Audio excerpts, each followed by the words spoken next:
I'm Dr. Domingo Molina. I'm an orthopedic endoscopic spine surgeon. Today we're going over an endoscopic decompression of an L4-5 facet cyst with hemilaminotomy, as well as dural tear management. So we've already removed some of the muscle over the ligamentum flavum here via our approach. You see on the cranial aspect, the lamina.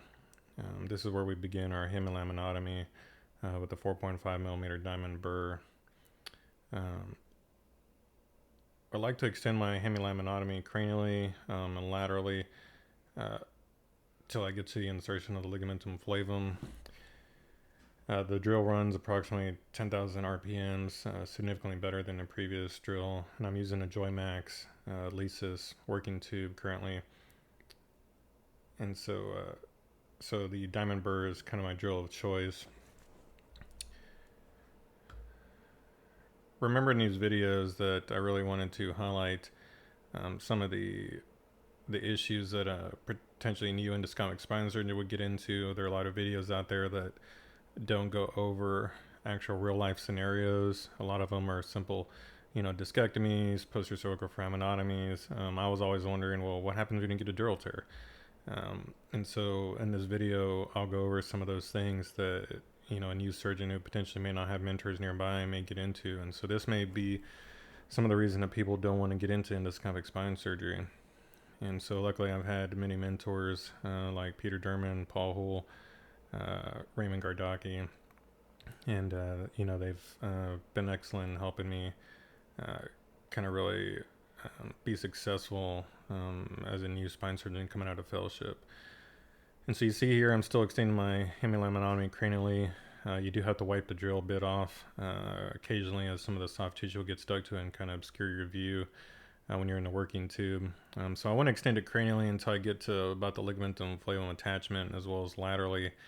And so I kind of do this kind of circumferentially, kind of going back and forth. You can develop your own technique over time and kind of make it more smooth and seamless. Some people go to the raphe in the middle part of the ligament and just kind of do a flavectomy. I try not to go too much into canal if I don't have to. In this case, this lady had a single radiculopathy down the left lower extremity in the L5 nerve distribution. And so, I really just wanted to decompress the facet cyst. And so, again, just use an RF probe here to remove some of the tissue and blood.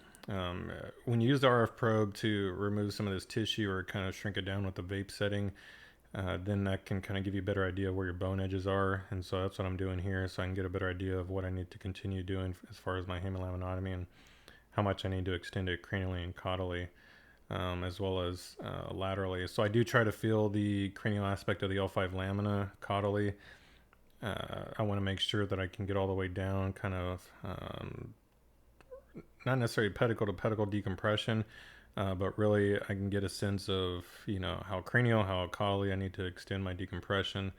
I do want to make sure that the whole entire traversing nerve root is free, and that's where your MRI comes in to really get a good sense of where the facet cyst is. A lot of times they're bigger than you think they are, when you get in here endoscopically. When you do them open, as I've done them with the laminectomy previously, you don't really get a true appreciation of how big they are. And in these videos, or even in the endoscopic videos, you'll see that they're really quite big, and sometimes they're kind of hard to distinguish between the dura. So here I'm going to continue extending it cranially. As you can see, I kind of do the cortical bone first, and then I'll go in and do the more cancellous bone, as well as the edge to the ligamentum flavum attachment. You do try to sink the burr in a little bit into the ligamentum flavum to kind of remove that superficial layer attachment, and so that really helps remove some of that. So again, here I've continued extending it more cranially. You do see where it starts to thin out there, and so I'm kind of just trying to tease it away. This is pretty much going to be the extent of my cranial decompression as far as my bony work. I'm going to remove some more edge laterally. As you can see, it kind of slopes down, and so The kerosins aren't really great for getting this because they're not that strong, and so you really want to do a lot of your bony work with the diamond burr if you can. I haven't really liked to use the side cutting burr, even though the side cutting burr is really made for decompressing a lateral recess. I find that it's a little bit more aggressive, and it just causes kind of more tissue damage. And so the diamond burr also helps with some of the bone bleeding as well. So as you can see, um, again, I've kind of got an area here. So some people may continue to extend the lateral recess decompression until you can get to ligamentum flavum attachment. I went ahead and wanted to kind of see, where my location is within the canal. If I can go ahead and see the cyst. Again, the less bone that I can take, the better. There may be a different train of thought, and removing the ligamentum first. There is a lot of kind of picking at the ligamentum, doing it this way, and so that's one technique I just haven't really either been patient enough with or learned how to do a flavectomy well, as to either pick at it or try to remove it kind of en bloc. And so that's where the curettes and things like that can kind of be useful. I think that I try to be more conservative in my bone removal, so I'm really not going attachment to attachment, cranially and caudally. I do in cases where I have people that have a true radiculopathy, that it may be just pure ligamentum compression. And I've done a couple of those S1 cases where people just have just compression from hypertrophic ligamentum, and so where you really have to extend it cranially and caudally. Here I know that most of the compression is due to the facet cyst. So again, I'm at the caudal aspect of the decompression site.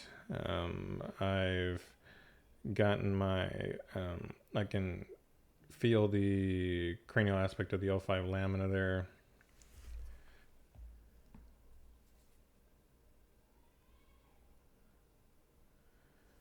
And so again, I'm kind of decompressing the lateral recess here so I can see the attachment. And again, once I've kind of figured out where I'm in my canal, then I can go ahead and start removing some of this ligamentum here. So here I'm using a curette to try to remove some of the attachment from the lateral recess here. You have to be careful not to puncture the dura with these. They're pretty good curettes to use, and so again, I kind of use it in a twisting, turning manner. If it doesn't come off relatively easy, you may have not removed enough of the bone and still don't have the attachment yet. So you can either go back and drill and remove some more bone, or in this case, I go ahead and just start removing some of the ligamentum. Some of this is facet cyst here as well, right below this ligamentum. So again, here you can see that superficial aspect of the ligamentum at the top part of the screen. You see the kind of the deeper ligament there, and so I'm removing it with some kerosins here. Again, probably not the best way to remove this. The best way is probably to remove it en bloc, and so that's probably a little pearl for people that want to do that. Again, it's probably easier to go and do the bony work first and then kind of remove it en bloc with the curette, or release the attachment, and then pull it off with a pituitary or a kerosin. For whatever reason, I'm probably at about 45 minutes into the case here at this point, and so again, it's just been my preference to kind of just piece off what I need to.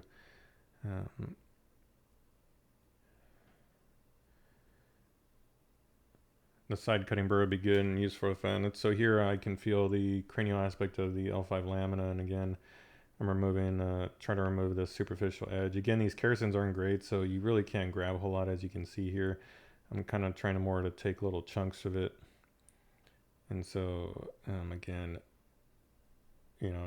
probably not the most efficient way to do it, but again, these videos, the purpose for it is to kind of show you what works for me, what hasn't worked, what I can do better.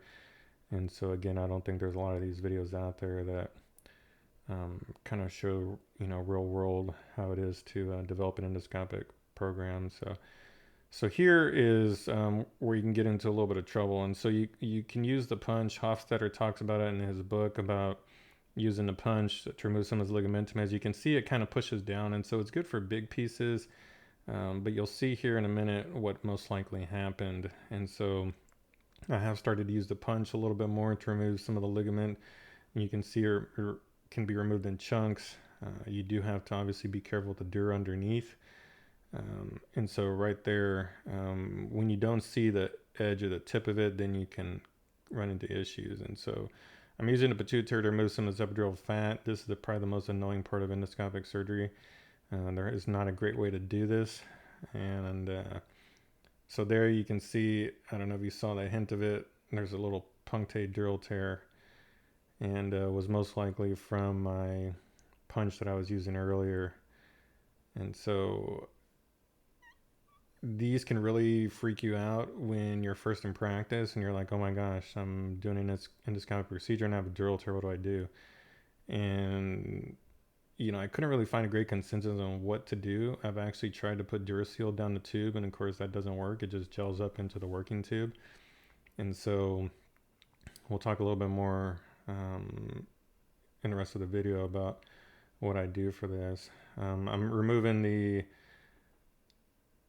ligament over the facet cyst, and so that's the cyst there. And I'm using the Kerrisons to go ahead and start to bite at the cyst here and remove the cyst. Sometimes they're scarred to the dura. I did have one that was scarred to the dura, and so you do have to be careful of that because that can also cause dural tears. Again, the dural tear will freak you out and want to make you kind of wonder what to do throughout the whole case. But remember, even when open procedures, that the decompression is the most important part, and you can always go back and adjust the dural tear later. And so again, here I'm looking at the cranial aspect now. The cranial aspect is to the left of the screen. I tried to get a good trajectory to remove that ligament right there that you see underneath the drill, but I couldn't, so I had to remove more cortical bone. Even though the camera does give you good angulation to reach places you couldn't normally reach, I still had to remove some of this bone superiorly or more dorsally, and so if not, my working tube couldn't get in that corner. So that's what I'm doing here, is removing some of this bone here to get my working tube in a better angle to extend my flavectomy cranially, because I do know that the traversing nerve root kind of starts up a little bit higher, and so once the exiting nerve root exits, I'm not at the pedicle yet, so once it exits, traversing nerve root starts, and so I really want to make sure that even though I got the bulk of the cyst, I don't want to have some of this ligamentum flavum, and it looks like there's probably some cyst underneath it that was part of the cranial aspect of the cyst. So that's where I'm extending this bone up cranially just to get a better look. I usually spend a little bit more time making sure I have a thorough decompression, because I don't want these people to still have radiculopathy when they wake up. They think that they got this really great endoscopic procedure, and then they wake up and they're no better, and so that's never fun. And so again, these little pieces that typically float out when you remove the instruments from the tube, you can just go in and grab them with the Kerrison or a pituitary. Again, just be careful with how quick you put instruments down into the tube. I always glide them down in slowly until I can see them in my camera, and then typically go after what I was looking at. So again, that's kind of what I do here, and I'm just kind of trying to slide in and grab them. Typically they'll fall out anyway with the water pressure. So again, now I can have a little bit of better angulation here with my Kerrison. You should learn how to use the camera to your advantage. As you can see, I'm shifting kind of clockwise, counterclockwise, so I can get a better view. People think I'm funny probably when I'm in the OR, because I'm kind of leaning over the table, turning my body. And it's really just to do the camera movements. And so you really use the camera to your advantage. That's why we're doing it endoscopically. And so I always know that my camera's facing up and I'm looking forward. And so that's where I've gotten used to being able to use the camera as another set of eyes. And so here I really grab in and get some of this stuff here. You can see it's a little bit hemorrhagic, and that's the cranial extent of the cyst. And so I want to make sure that I remove all that, because again, I don't want it to compress the superior part of the traversing nerve. Some people may say, well, why don't you just remove more bone? Again, I don't typically mark out how much facet I take. I do know that the burr is 4.5 millimeters and you want to leave approximately 8 millimeters. And so I'm well under that. But again, I don't want to take more bone than necessary. So I typically will try to undercut things. That's what's great about the angulation of the Joymax cameras. I can get in there and undercut things. As you can see here, I've had to extend my cortical hemilaminotomy up a little bit, and like you didn't really see me remove much. And so in endoscopic surgery, I mean, millimeters count, and so you don't have to really remove a whole lot of stuff, bone or soft tissue sometimes. And so you can see here, the, it may look big, but the hemilaminotomy is really not that big. I've had a couple of cases where I've had to open them for either, I've had one patient that had epidural hematoma and I had to do an open laminectomy, and you go in there and you'd be surprised how small the laminotomy is. And so again here I removed the dorsal part of the cortical bone. Now I'm going back in and kind of do it in layers. This is where it helps to kind of start eventually and pull it back dorsally, because you don't ever want to plunge into the canal. So I never start at the top and push down, because you have no control whatsoever of pushing the drill down. Whereas when you pull it up, it's a lot easier to have control over it.